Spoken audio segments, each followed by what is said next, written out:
ఆ! 'The review of alpha' movie. Cinema ఎలా ఉందంటే అస్సలు బాలేదు. యాజ్ ఇట్ ఈజ్ కొంచెం 'వార్ 2' టైపే ఉంది.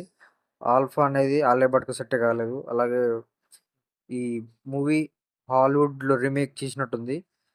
'బ్లాక్ విడో' కొంచెం 'బ్లాక్ విడో' సినిమా నుంచి కొంచెం స్పై సినిమా 'వార్ 2' నుంచి కొంచెం మిక్స్ చేసి యాక్షన్ అక్కడ యాక్షన్ ఫైట్ కొట్టినట్టే ఉంది. ఏ మాత్రం స్టోరీ ఉండదు. మొత్తం యాక్షనే.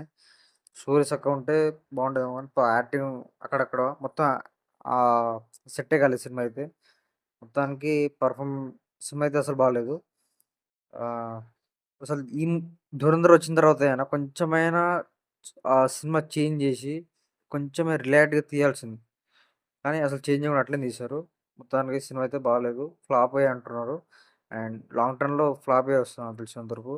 And performance actors Bob Deol and Anil Kapoor బానే చేశారు. వాళ్ళ రోల్ తగ్గట్టు. కాకపోతే అసలు ఇంకా అసలు ఇలాంటి మూవీస్ ఎందుకు తీస్తున్నారో వాళ్ళకే అర్థమైతలేదు. కానీ మూవీ అయితే ఒకసారి చూడొచ్చు. యాక్షన్ లవర్స్ కోసం. కొంచెం చేంజ్ చేసి కొంచెం స్పై యూనిట్స్ కాకుండా ఒక నార్మల్ మూవీ తీసి ఆహ్, స్ కొంచెం చేంజ్ చేయాలనుకుంటున్నా. కొంచెం మంచి మంచి మూవీస్ తీస్తే కొంచెం ఆడియన్స్ పల్స్‌ని అర్థం చేసుకొని కొంచెం రిలేట్ అయ్యే విధంగా తీస్తే బావుంటది. హై బడ్జెట్ పెట్టి కొంచెం స్టోరీ లేకపోతే అసలు సినిమా వర్కౌట్ అవ్వదు. ఈ సినిమా ఫ్లాప్‌తోనైనా చేంజ్ అవ్వాలనుకుంటున్నా.